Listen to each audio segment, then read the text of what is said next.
अपने माता पिता पर बोझ बनकर रहना है। ऐसा नहीं है। छोड़ो, ये सब फालतू की बातें हैं। ये तुम कैसे आ गई? तुम्हारी हिम्मत कैसे हुई बिना चुन्नी के बड़ाई लोगों के सामने आने की? मैं काम कर रही थी, मेरा ध्यान नहीं था, मुझे माफ कर दीजिए। तुम चुप हो जाओ, तुम जाओ यहाँ से।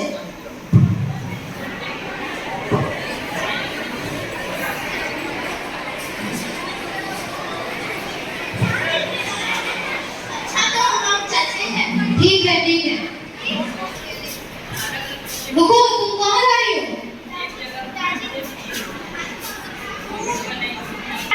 नहीं, तुम स्कूल नहीं जा सकती। ऐसा क्यों? क्योंकि हम तुम्हें पहले से ही खिला रहे हैं, पाल पोस कर बड़ा किया है। हम तुम्हारे पढ़ने की खर्चा नहीं उठा सकते। पर ऐसा क्यों? चुप हो जाओ, तुम अपने घर के कामों में ध्यान दो। जाओ यहाँ से।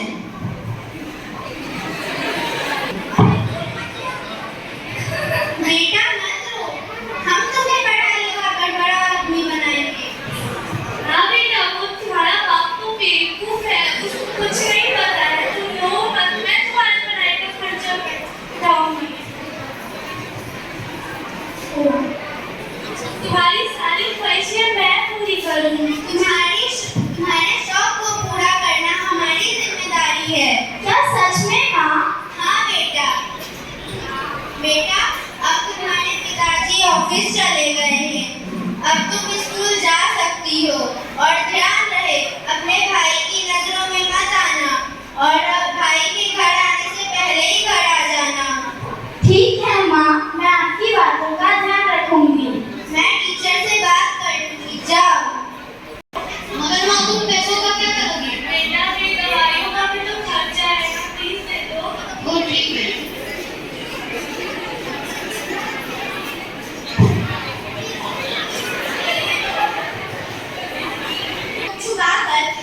विद्यालय भेजकर उसे पढ़ा लिखा कर एक कामयाब डॉक्टर बना देती है। डॉक्टर बनने के बाद वो अपनी माँ से मिलने घर आती है। बहुत खुशी की बात है। परंतु मैंने तुम्हारे शौक का सम्मान किया, अब तुम मेरी बातों का मान रखो। तुम डॉक्टर तो बन गई हो, अब तुम लगातार अस्पताल नहीं जा सकती। हाँ माँ, मैं जानती हूँ, इसलिए मैंने सोचा है कि मैं रोज हॉस्पिटल नहीं जाऊंगी। चलो, अच्छी बात है। ठीक है, वो रोज हॉस्पिटल ना जाकर घर पे ही रहती है ज्यादातर। लेकिन अगले दिन उसके पिता के साथ कुछ होता है।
इनके लिए एक बार फिर से जोरदार तालियां।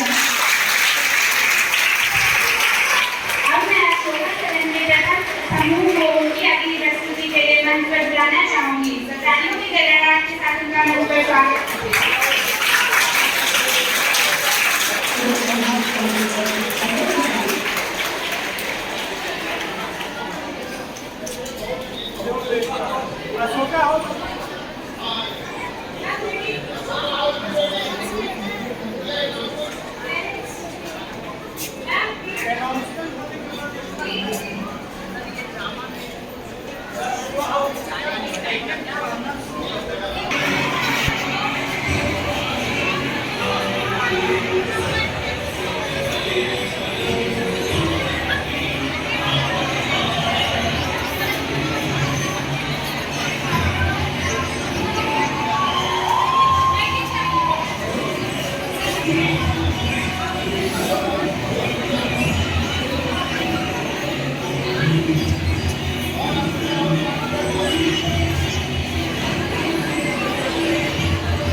सुरेश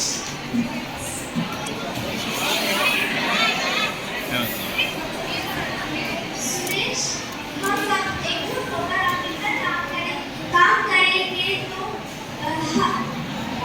सुरेश हम सब मिलकर और एकजुट होकर काम करेंगे तो हम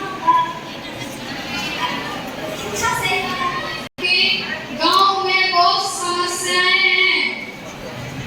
गांव में मिलकर हमें मिलकर समाधान करना चाहिए।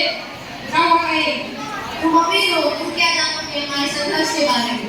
आर्यन, सच्चाई मैं जानता हूँ, अमीर होना आसान नहीं है, लेकिन क्या हमें शिक्षा का सहारा नहीं लेना चाहिए? जी श्रुति, मोहन का भ्रष्टाचार, मोहन गाँव वालों के सामने खड़ा है। मोहन, मैं सरकारी में जाने की कोशिश करूंगा, लेकिन मुझे भी इसके लिए कुछ चाहिए। सीमा, तुम्हारे पास हमेशा शांत होता है। तुमसे गांव वालों की मदद करने का कोई भरोसा नहीं। जी शिक्षार, सुरेश और दादी का संवाद। सुरेश अपनी दादी से बात कर रहा है। सुरेश, क्या मैं कभी अपनी छुट्टी बदल पाऊंगा? दादी, बेटा मेहनत करो। बेटा मेहनत करो, जब हम सब एकजुट हो जाएंगे तब कोई समस्या बड़ी नहीं होगी। दृश्य 5, राधिका का विचार। राधिका भीड़ में आगे आती है। राधिका, हम सबको मिलकर एक योजना बनानी चाहिए। हम अपने गांव के बच्चों के लिए शिक्षा का कार्यक्रम रखेंगे। ग्राम सेवक, यह एक अच्छा विचार है, मैं इस योजना के बारे में मदद कर सकता हूँ। गांव का